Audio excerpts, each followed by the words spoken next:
Distance of A, B, C from x axis. मजा आएगा आपको। डिस्टेंस ऑफ पॉइंट दे रखा है A, B, C। आप में से कल किसी को याद हो तो 235 का एक्स एक्सिस पे फुट ऑफ परपेंडिकुलर 200 था, वो डायगोनल। याद आया आपको? नहीं याद आया?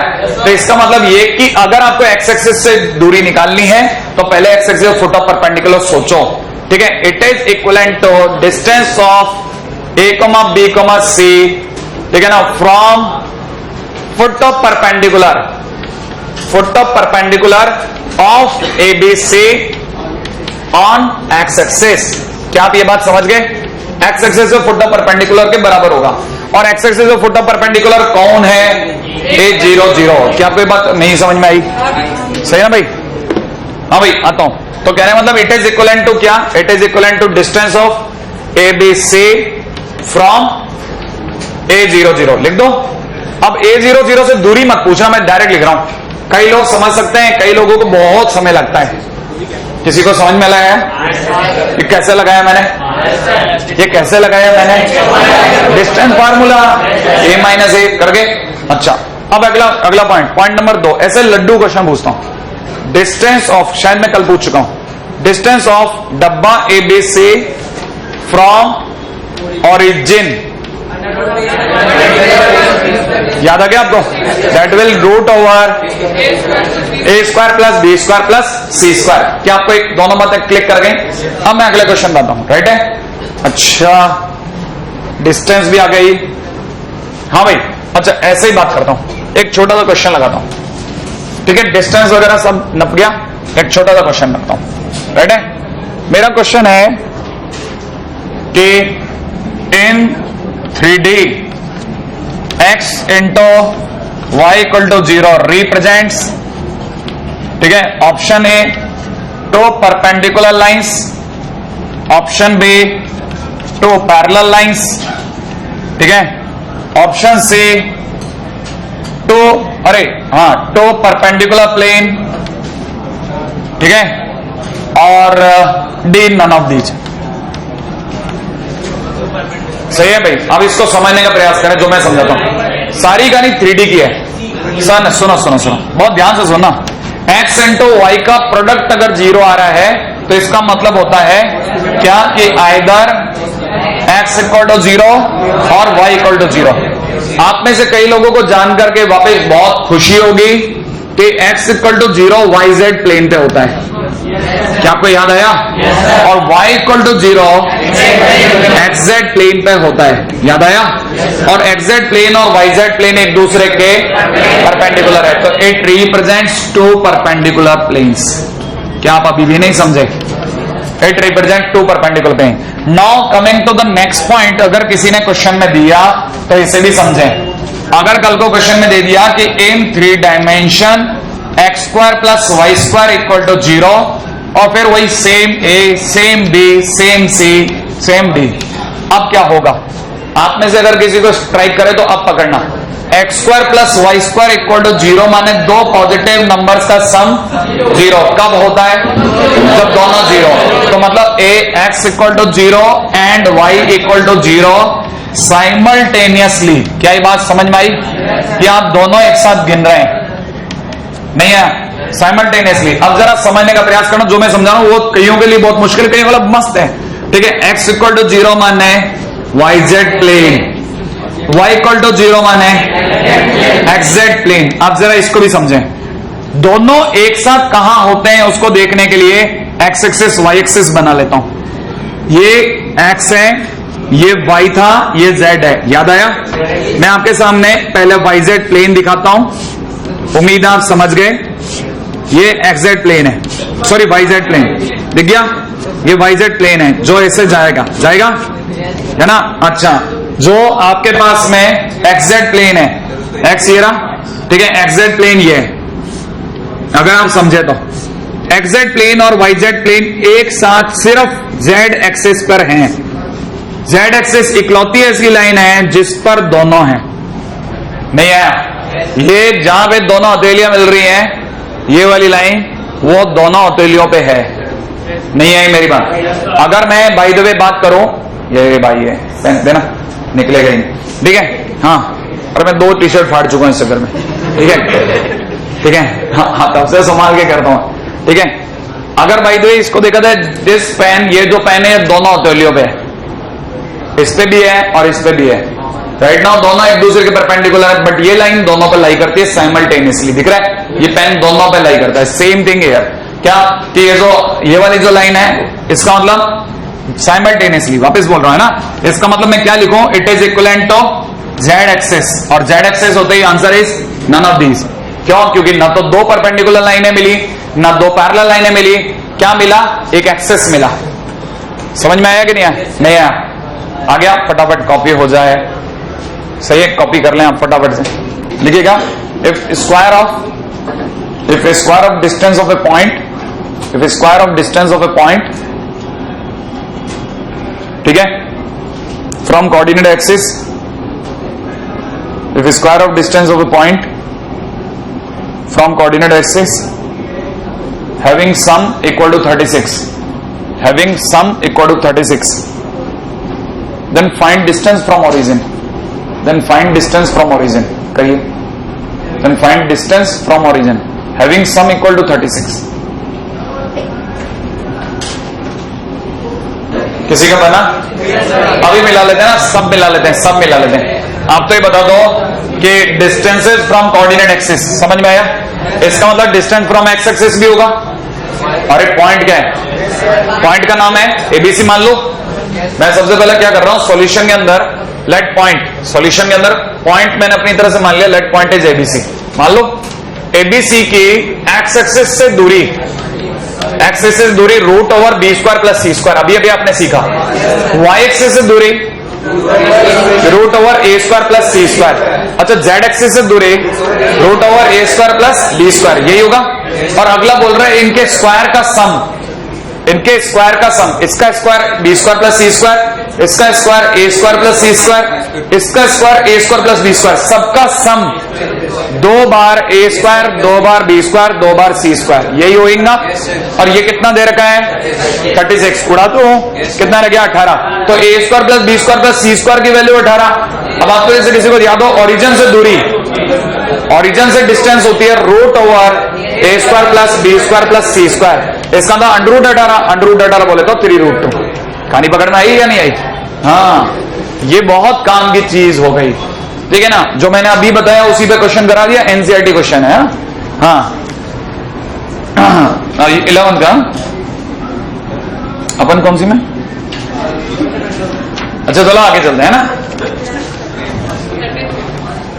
इज्जत से बेइज्जती, है ना? इज्जत से। अगले क्वेश्चन में बात करते हैं। नेक्स्ट पॉइंट है, लेकिन नहीं, सेक्शन फार्मूला। हेलो, फटाफट बात करते हैं। सेक्शन फार्मूला क्या कहता है? देखिए साहब, सेक्शन फार्मूला बहुत क्लियर कट वे में अपनी बात रखता है। वो कहता है कि कभी भी, है ना, जो हम लोग जिसके ऊपर पहले बात करते हैं वो सबको पता है, ऑब्वियसली हम जिस पे बात करेंगे वो पहला होगा इंटरनल, हाँ इंटरनल नहीं, इंटरनल सेक्शन, सही है ना? हाँ भाई, अगर बाय द वे मैं बात करता हूं उस पे, तो मैं आपको ये बता देता हूं, 2 पॉइंट हैं जिनके नाम है x1 y1 z1, ठीक है, और दूसरे वाले पॉइंट का नाम है x2 y2 z2, यही होगा, सही है? तो देख तो लो, है ना? अगर बाय द वे देखा जाए तो एक कोई पॉइंट है, इसका नाम जैसे a है, ये कोई b है, ये कोई c है। c पॉइंट जो है पूरी कहानी को m/n में डिवाइड कर रहा है। अगर c पॉइंट m/n में डिवाइड कर रहा है तो c पॉइंट का मतलब मेरे x y z कोऑर्डिनेट क्या होगा? हमने कहा c का जो x कोऑर्डिनेट होगा, ठीक है ना, वो अपने आप में होगा mx2 प्लस nx1। याद है वो पड़ोसी की बीवी कंसेप्ट है कि नहीं भाई? mx2 प्लस nx1 अपॉन में नीचे कितना? m प्लस n, सही है ना भाई? तो मैं डायरेक्ट अगर बोलो तो c का कोऑर्डिनेट लिख रहा हूं, राइट है? ये x कोऑर्डिनेट, y कोऑर्डिनेट हो जाएगा my2 प्लस ny1 अपॉन कितना? m प्लस n, और अगला वाला z कोऑर्डिनेट हो जाएगा mz2। हाँ भाई, ये तो फटाफट कॉपी कर लो, इसमें क्या है? nz1 upon m plus n। मेरा भी टाइम, आपका टाइम, दोनों का टाइम बच गया, सही है? अच्छा, लेकिन अब रुक जाओ आप 1 मिनट के लिए, पहले मेरी बात पूरी खत्म होने दो। अगर मान लीजिए किसी ने कहा लाइन AB, जो लाइन AB है ना, नहीं समझ में आया, जो लाइन AB है, ठीक है ना, line AB is divided by, line AB is divided by XY plane. Suppose करो किसी ने कहा कि लाइन ए बी जो है वो एक्स वाई प्लेन से डिवाइड हुई, पॉइंट से डिवाइड नहीं हुई है, प्लेन से डिवाइड होगी, माने आधी लाइन ऊपर एक्स वाई प्लेन के ऊपर रहेगी, आधी नीचे रहेगी, सही है। तो बताओ क्या होगा, एक्स वाई प्लेन पर जैसे हम सुनेंगे एक्स वाई प्लेन डिवाइड किया, हम कहेंगे जरूर जेड जीरो हुआ होगा, नहीं आया, और जेड जीरो रहा होगा तो M Z two plus N Z one upon M plus N की वैल्यू भी जीरो रही होगी, तो ये जीरो में ट्राई हो गया। इसका मतलब मुझे यहां से बदल गया कि M by N is equal to minus Z one upon Z two, नहीं आया समझ में? हाँ, तो कई बार वो श्याणापंथी क्या करता है पता है आपको, वो आपको कहता है कि if the line joining 1 2 3 and 5 6 7 is divided by X Y plane, find the ratio. वो रेशो नहीं देता, वो रेशो पूछता है, तो रेशो का तो बहुत सिंपल है, क्या करो उसका जेड का आपस में डिवाइड कर दो माइनस मार के, नहीं आया समझ में? कहानी पकड़ में आई, सीधा फॉर्मूला लगाते हैं लोग, खट से आंसर आ जाता है, अभी भी नहीं आया, सही है। अच्छा, अब मैं इसके आगे की बात करता हूं, पहले आप यहां तक भी लिखते हैं, ठीक है। This is formula, it is remark 1, first remark, ठीक है भाई। अब अपन आगे बात करते हैं, रिमार्क 2 पे बात करेंगे, ठीक है।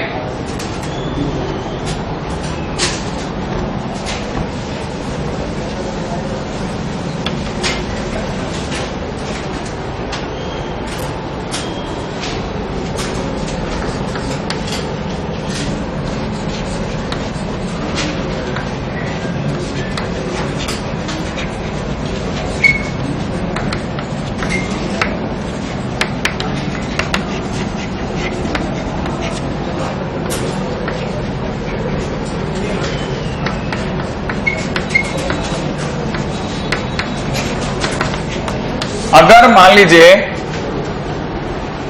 ये, क्योंकि अभी तक अपन लोग हल्का फुल्का प्लेन के बारे में जानते हैं, इसलिए मैं ये हिम्मत कर पा रहा हूं कि अगर कोई प्लेन आकर के इस दोनों को एक मिनट समझ लेते हैं ना, जैसे कोई प्लेन है, सही है, ये वही प्लेन है जिसके बारे में बात हो रही है। इस प्लेन ने क्या किया, इस प्लेन ने इस पूरी लाइन को डिवाइड कर दिया। अगर प्लेन ने लाइन को डिवाइड करा तो किसी ने कुछ रेशो में डिवाइड करा होगा, ये वाला पॉइंट ए है, ये वाला पॉइंट कौन है, बी है, सही ना भाई। तो इस प्लेन ने इस पॉइंट से डिवाइड करा, अगले ने पूछा बताओ रेशियो क्या रहा है कि नहीं। अच्छा, हमने कहा प्लेन की क्वेश्चन क्या ये है, अच्छा, और ए कौन है, हमने पूछा तो उसने बताया X one Y Z one, और क्या, ठीक है। और इधर से पूछा इसकी वैल्यू क्या है, तो will be x2 y2 z2, ये बात समझ में आई। अब वो मेरे से फिर से कोई रेशियो पूछ रहा है, ठीक है ना, तो मैं पहले डायरेक्ट लिखता हूं, ठीक है। तो रेशियो बहुत सिंपल होता है, जो आपने अभी z1 z2 याद कराना, उसकी जगह क्या लिखना, माइनस लिखना है। अब की बार ax1 plus by1 plus cz1, ठीक है, प्लस d अपॉन में नीचे क्या हो जाएगा, ax2 plus by2 plus cz2 plus d। अब मैं आपसे पहला क्वेश्चन पूछता हूं, आप पहला क्वेश्चन पूछ रहा हूं, एबीसीडी कहां से लाओगे, प्लेन में देगा, नहीं दिया, लेकिन ये तो देगा, प्लेन देगा तो एबीसीडी दे गया, नहीं है। x1 y1 कहां से लाओगे, अरे पॉइंट में तो देगा, तो अरे मांगेगा क्या, अरे रेशो नहीं है, वो आप क्या करोगे, डिवाइड कर दोगे, याद कैसे रहेगा, वही z1 अपन z2 माइनस में, 1 वाले ऊपर 2 वाले नीचे। अब मैं आपसे दूसरा क्वेश्चन बोलता हूं, आया कैसे, है कि नहीं, आया ऐसे, सुनो, ऐसे आया कि मैंने क्या किया, इस पे पॉइंट पूछ लिया, आपसे पूछ लेता हूं पॉइंट क्या होगा, इस पे मिलने वाला पॉइंट होगा, है कि नहीं। पहले मैं बोल दूं, मेरे पास पॉइंट पड़े, आपको नहीं ध्यान है, ये वाला पॉइंट, इस पॉइंट के कोऑर्डिनेट ये रहे, नहीं है। अगर ये इस पॉइंट के कोऑर्डिनेट है तो क्या हुआ, ये जो पॉइंट है इस प्लेन को सेटिस्फाई करेगा। सेटिस्फाई कैसे करेगा कि मैं x की जगह ये लिख दूं।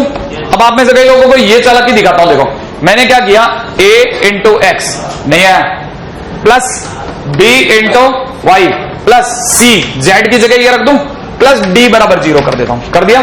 अब आप में से कितने लोगों को ये आइडिया पड़ गया कि सबके नीचे m प्लस n है, तो एलसीएम क्या आया, तो यहां पे d की जगह हो गया dm प्लस dn, नहीं हुआ, ये बात समझ में आई। अब 1 1 वाले इधर रोक लिए, 2 2 वाले उधर भेज दिए, और m कॉमन लिया इधर से, n कॉमन लिया उधर से, m बाई n कर दिया, आंसर ही आ जाए, नहीं आया, अभी भी नहीं आया। दोबारा बोलो, मैंने एक्स वाई जेड को उठा के इस प्लेन में रखा, इस प्लेन में a इंटू एक्स की जगह ये, b इंटू वाई की जगह ये, c इंटू जेड की जगह ये, d खाली, एलसीएम लिया है और m प्लस n को 0 में फेंक दिया। अब 1 1 वाले इधर रोक लिए, 2 2 वाले उधर भेज दिए, और m कॉमन इधर से, n कॉमन इधर से, m बाई n करा, ये आ गया, ठीक है। इसमें मेरा कम से कम 10 मिनट ज्यादा, वो मैंने बचाने की कोशिश करी है, आपको नहीं आया तो वैसे पूछ लेना, बता दूंगा, ठीक है। अरे वाह क्या बात है, कॉपी हो गया, ओ बहुत बढ़िया। है कि नहीं? बस मैं आपके सामने आगे जो चीज सिखा रहा हूं, ठीक है, उसमें बहुत हद तक रोल डायग्राम करेगा, है कि नहीं? तो आप समझ ही गए होंगे, इसका मतलब चीज आपको खट से समझ में आने वाली है, ठीक है। मेरे हाथों तो देखिए ये X axes, Y axes, Z axes है। कितना कॉन्फिडेंट हूं ना सही। X axes, Y axes, Z axes, बड़े ध्यान से सुना। आपको समझाने के लिए एक छोटा सा काम कर रहा हूं, इस पे एक क्यूबॉइड बना रहा हूं, बना लो। अगर मैंने इस पे एक क्यूबॉइड बनाया तो वो काफी हद तक ऐसा कुछ बन सकता है। ये क्यूबॉइड हो गया, सही है। इसको इधर मिला लिया, ये इधर मिल गया, थोड़ा ठीक बन गया है ना? बहुत खतरनाक तो नहीं बन गया? अरे ठीक ठीक बन गया है, ठीक है। हाँ, अरे सर्टिफिकेट ऑफ अप्रिसिएशन, सही है। अब जरा समझो, ये कौन है? ये आर वेक्टर है। ये कौन है? आर वेक्टर है। अब मैं आपके सामने जो चीज रखने वाला ना, वो आप में से कई लोग भयंकर भ्रमित करेगी, लेकिन कोशिश करना कि ना हो, ठीक है। देखो भगवान ने अपना प्रसाद भेज दिया, सही है ना? ये अगर आपको पता चल गया, ये आपके लिए बोल रहा हूं, ये 90 है। Put up perpendicular of this point on, याद आ गया? ये 90 है, 90। अच्छा, आप में से सभी को ये अगर याद आ गया तो मैं आपके सामने एक जबरदस्त काम कर रहा हूं, सही है। आप में से कोई अगर बुरा ना माने तो इसे मॉडार बोल दूं, लेंथ को कह सकता हूं कि नहीं कह सकता हूं? अच्छा, आपको नहीं पता, लेकिन right now this angle is alpha, जो एक्स एक्सिस से बना है, मान लिया, सही है ना? एक्स एक्सिस से कितना बना? अल्फा। अच्छा, मैं अगर आपसे पूछूं कि क्या आप ये बात समझते हैं कि मैंने, यार मैं खराब कर दूंगा अपने इसको, तो मैं कर दूं क्या? थोड़ा सा ट्राई करता हूं। अगर मैंने ये इधर वाले का ट्राई करता हूं, दिख रहा है आपको? नहीं दिखा, ये तो दिख गया होगा, ठीक है ना? अगर आपको ये दिख गया तो मैं आपसे जो बात पूछना चाहता हूं वो अगर आपको समझ में आ जाए, नहीं ये नहीं आएगा आपको समझ में। एक सेकंड, मैं दो बातें करूंगा ना, मैं क्या कंफ्यूज कर दूंगा आपको। पहले मैं इसको समझा देता हूं, फिर आपको समझ में आ जाए। अगर मैंने ये बाई द वे ये डायग्राम पे पहले समझा लेता हूं, फिर उधर वाले का दूंगा, वो तो 1 मिनट का काम है।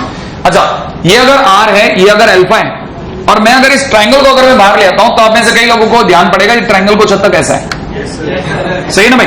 It is mod R, it is alpha. तो आपने सबको पता होगा ये जो चीज है, ये है, ध्यान से समझना भाई। इसे मैं बोल रहा हूं projection of are vector on X axis. क्या शानदार बात कह दी आपने, projection of are vector on X axis. अच्छा, अगर मैं आपको बोलता हूं projection of are vector on X axis, तो that will be R cos alpha. क्या ये बात सही है? क्या मॉड आर कॉस अल्फा, आप चाहें तो ऐसा भी लिख सकते हैं, सही है क्या? Projection of this on X axis.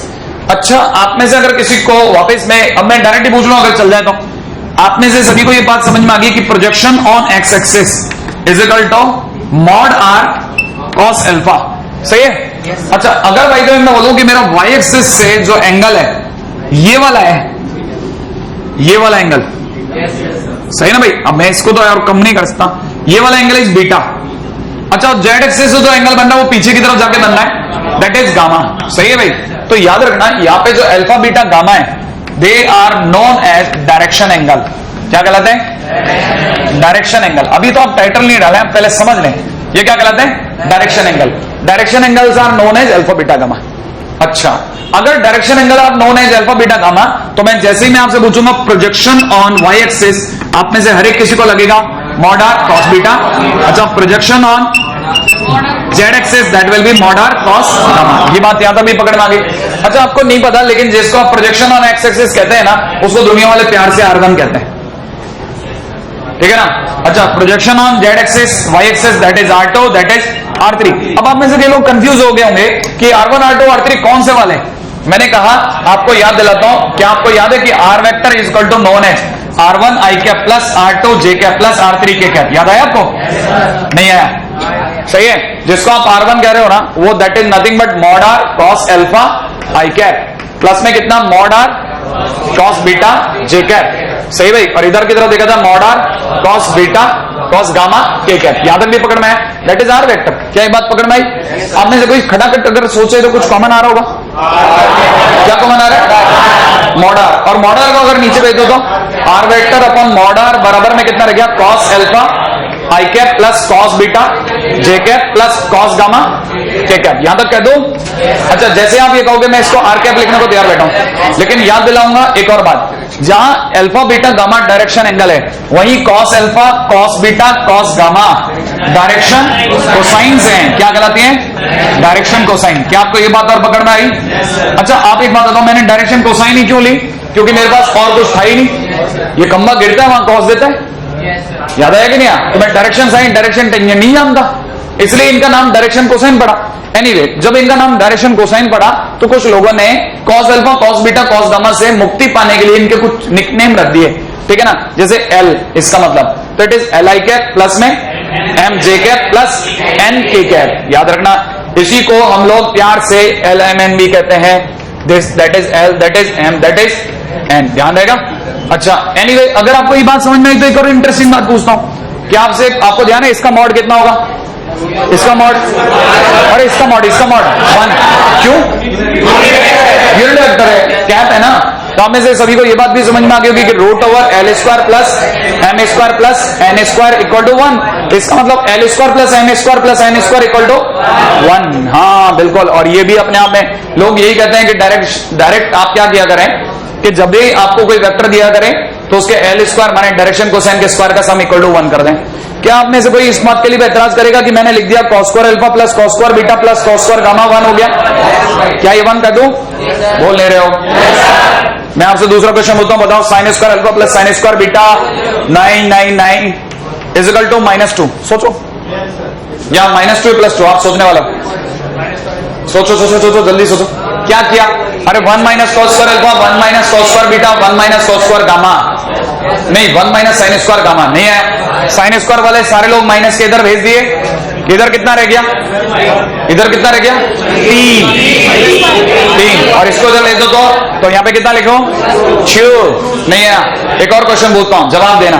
अगर मेरे से कोई पूछे cos 2 अल्फा प्लस में कितना cos 2 बीटा प्लस में कितना cos 2 गामा, तो आप में से कितने लोग जानते हैं मेरे को इसके? सुनो इसमें से इसे घटाना है। अरे cos square minus sine square घटाते कितना आंसर आ गया? -1। तो याद रखना, एलिमेंट माने डायरेक्शन एंगल को लेकर के एक बहुत फेमस क्वेश्चन है। रुको ठीक है, टाइटल नहीं डाला मैंने तो अभी, टाइटल तो अब डालूंगा ना। आपको टाइटल तो समझ में आई क्या होगा? क्या? डायरेक्शन कोसाइंस नहीं आया। अब एक और क्वेश्चन पूछता हूं, कितने लोग ये बात समझ गए? जैसे मान लीजिए किसी ने मेरे को कहा कि find direction cosines of are vector equal to 2i cap minus 3j cap plus में 5k कैप। अब सुना मेरी बात, सही है?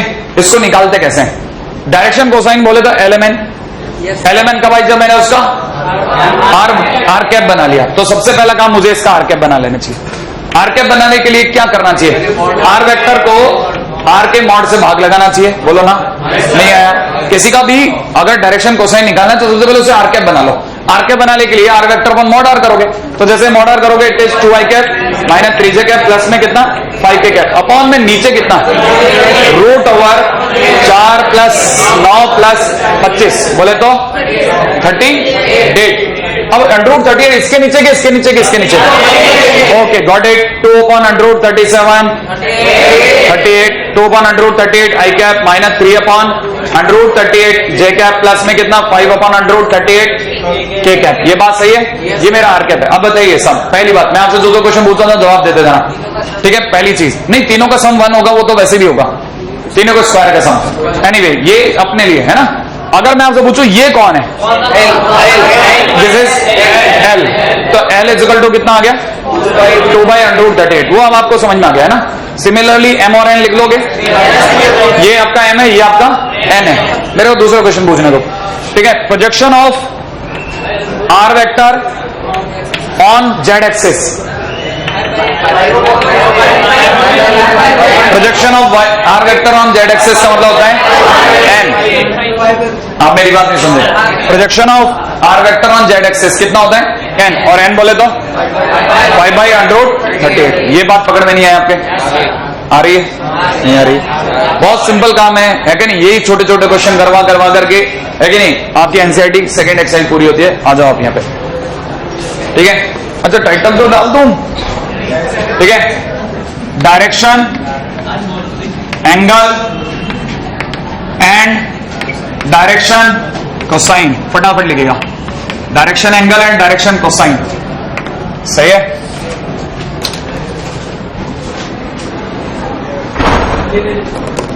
ठीक है, हमारा काम इससे चलेगा। देखिए साहब, ऐसी बात है कि आपको भी पता, मुझे भी पता कि एल की असलियत क्या है।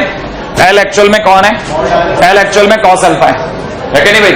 और आपको ये भी अच्छे से पता होगा कि कॉस अल्फा जो है वो बेचारा बहुत मुश्किल से जाके 1 बनता है, 0 पे ही 1 बनता है। अदरवाइज हमेशा 1 और -1 के बीच रहता है, 1 और -1 के बीच ही रहता होगा। लेकिन आप ये सोच के देखो कि अधिकतर क्वेश्चन जो 3D का हो गए, अगर 3D का, तो इसका मतलब मैं cos alpha, cos beta, cos gamma से काम चलाऊंगा। और सबसे दर्दनाक इश्यू क्या होगा कि जब भी मैं cos alpha, cos beta, cos gamma का यूज कर रहा हूँ, तो इसका मतलब मुझे 1 से छोटी वैल्यू को मल्टीप्लाई या डिवाइड करना पड़ रहा होगा। तो मेरे लिए मल्टीप्लिकेशन कितना भारी पड़ रहा होगा। अरे मैं पॉइंटों में कब तक खेलूंगा? तो हम लोगों ने क्या किया ना, हम लोगों ने cos alpha, cos beta, cos gamma को हीरो बना के पीछा छोड़ा दिया कि बस तू तो हीरो बन जा, बाकी इस तेरे नाम से किसी और की फिल्म साइन कराएंगे।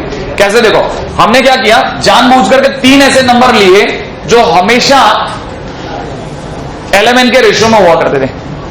मैं आपको समझाता हूं। जैसे मान लीजिए मेरे को पता चला मेरे डायरेक्शन कोसाइन 0.3, 0.2 और 0.1 है, राइट है भाई? अगर मेरे डीसी जो है वो ये हैं, हो सकते हैं, क्योंकि याद है ना कॉस अल्फा 1 से कम हो सकता है, 1 से कम हो सकता है ना। तो इसका मतलब अपने को पता चला ये तीनों डीसी बनने को तैयार है। अगर ये डीसी बनेंगे तो मैं इनसे मल्टीप्लाई कर रहा हूं या 3 2 1 से मल्टीप्लाई कर रहा हूं, एक ही बात है भाई। अरे आप सोचो 3 इंटू 0.3 इंटू 0.2 डिवाइड बाई 0.1 कर रहा हूं। सही भाई?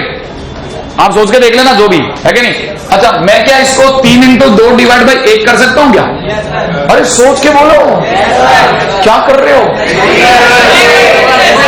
हाँ वही तो, हाँ भी भर दिए तुम लोगों ने। हाँ सर, मैं वही तो बोल रहा, सोच के बोल रहा। मैं तभी मैंने कहा 1 मिनट आपके देख लूं क्या मतलब है ना, जगराते से आए कहीं कल को मान लो, ठीक है ना, अचानक से हाँ बोल रही है। मैंने कहा चलो अभी लगाओ, नहीं है समझ में, है कि नहीं? ये तो मैंने जानबूझ करके कुछ ऐसा एग्जांपल लिया जहां आपका दिमाग खराब हो सकता है। लेकिन अगर बाय द वे आप दूसरी कैलकुलेशन को देखेंगे तो मैं आपसे पूछता हूं, क्या 0.3/3 is equal to 0.2/2 is equal to 0.1/1 बराबर है कि नहीं है? एग्जैक्टली बराबर है। तो जब भी मैं इनका यूज करूंगा तो 0.3 की जगह 3K, इसकी जगह 2K, इसकी जगह 1K लगा के यूज करूंगा और अब की बार मेरे सारे कैलकुलेशन फिट बैठेंगे। नहीं है, क्योंकि अब की बार झगड़ा जो पॉइंट होगा वो कौन झेलेगा? के। अब देखो जरा, अब मैं आपके सामने रखता हूं 0.3 इंटू 0.2/0.1। क्या मैं इसकी जगह 3K into 2K divide by K लिख दूं क्या? अगर मैं लिखता हूं तो 0.3 का नीचे जाकर के 100 हो जाएगा और 100 से मल्टीप्लाई होकर के 10 हो जाएगा, तो ये बन गया 6/10। जबकि यहां की मल्टीप्लाई में क्या रह गया है ना, 6K, जहां पे K की वैल्यू विल बी, बैठ गया। नहीं है आपको मेरी बात समझ में? अरे इसका मतलब मैं ये लूज कर सकता हूं, है ना। और मैंने क्या किया, मैंने इसी को यूज करके अब एक काम करा कि डीसी के प्रोपोर्शनेट अगर डायरेक्शन कोसाइन LMN है, ठीक है ना, देन हमने डायरेक्शन रेशियो माने DR को ABC मान लिया, ठीक है ना। DC अगर LMN है तो DR को क्या मान लिया? ABC, where ABC are such numbers, A, B, C are such numbers those who are proportionate to, ठीक है ना भाई, proportionate to LMN, जो हमेशा LMN के कैसे रहे? प्रोपोर्शनेट रहे। इसका मतलब मैं क्या लिखता हूं, L/A is equal to M/B is equal to N/C। बस ये इनका बेसिक है। क्या आपको बात पकड़ में आई? हम हर बार क्या किया करेंगे ना, अपने पसंद के नंबर। अब एक और बात बताओ, क्या मैं एक और क्वेश्चन पूछूं? जरा सोच के जवाब देना। अभी मैंने आपसे पूछा 0.3/3, 0.2/2, 0.1/1, सही है ना भाई? अब एक और बात बताना, क्या मैं 3 to 1 की जगह 6, 4 और 2 लिखता हूं? अरे बोलो हाँ के ना, 6, 4, 2 लिखता हूं। आप बोलो तो मैं 12, 8 और 4 लिख लूं? क्या आपको ये बात पकड़ में आई कि नहीं आई? अच्छा बताइए, कितने नंबर प्रोपोर्शनेट में रख सकता हूं? इनफाइनाइट। सो DR और ऑलवेज फॉर इनफाइनाइट। किसी भी वेक्टर के DR जो होते हैं वो इनफाइनाइट होते हैं, जबकि DC हमेशा 1 होता है। इसलिए ये लाइन बोली जाती है क्या, कि DC for any vector is unique. कहानी पकड़ में आई? Whereas DR for any vector are infinite. ये हमेशा इनफाइनाइट होता है, बहुत जितना मर्जी होता है सोचो आप तो, सही है। डीसी हमेशा यूनिक होगा, नहीं है? नहीं मैं वो नहीं, मैं ऐसा क्या सोच रहा हूं, ठीक है? हाँ, अरे नहीं मैं ऐसा नहीं, कितना भी थका हुआ हूं आपको लगना चाहिए भाई बहुत मेहनत करता है। अच्छा हमें समझ गया, अभी रुको, सारी बात समझ गया, ठीक है? एक बार दुआ लेके भी देखो, ठीक है? हाँ अच्छा, क्वेश्चन में किसी ने दिया आर वेक्टर इक्वल टू में 3i cap minus 4j cap plus का k कैप, है ना भाई? अगला पूछता है फाइंड एंगल, ठीक है ना, फ्रॉम y एक्सेस। हाँ भाई y एक्सेस से एंगल बताओ कितना एंगल बन रहा होगा। कितने लोगों को ये पता करने आ गया कि अगर आर वेक्टर दे रखा है, मैं पहला काम आर कैप पूछता हूं। आर कैप इक्वल टू 3/2 4 13 और 1 14, 3/√14 आई कैप माइनस 4/√14 जे कैप प्लस 1/√14 के कैप। ज्यादा कर दिया क्या? 9 और 16 26, सॉरी, हाँ मैंने एक्चुअल में क्या 2 देखा इसे, सही भाई 4 डायरेक्ट ही ले लिया मैंने इसका। एनीवे क्या 26, इसका 26, इसका 26 बराबर है भाई। अब मेरे को एक छोटी सी बात बताओ, वाई एक्सिस का कौन फाइट मार रहा है? वाई एक्सिस का कौन फाइट मार रहा है? ये कि ये एन, एम या एन? एम, तो एम की वैल्यू कितनी बोलो? -4 भाई। अच्छा लेकिन क्या आपको पता है एम बोले तो कॉस बीटा, तो कॉस बीटा बराबर दे रखा माइनस का 4/√26, तो बीटा बराबर कितना हो गया? कॉस इनवर्स माइनस का 4/√26, सही है ना भाई? नहीं है, क्लिक करा। लेकिन एक और बात याद रखना, ठीक है? एक और इसी, ये एक्चुअल में क्वेश्चन कराया इसलिए जाता है ताकि एक रिमार्क दिया जाए, क्या कि DRR किसी भी लाइन के डायरेक्शन एंगल, अरे ध्यान से सुनना भाई, डायरेक्शन एंगल जो होते हैं ना वो भी 2 होते हैं, क्योंकि कोई भी लाइन 2 तरफ से देखी जाती है, अल्फा बीटा गामा या फिर pi minus alpha pi minus beta pi minus gamma. इसका मतलब दोनों आंसर सही होंगे। अगर कल को पाई माइनस करके दे दिया जाए तो भी ये बराबर है, सही है, नहीं है?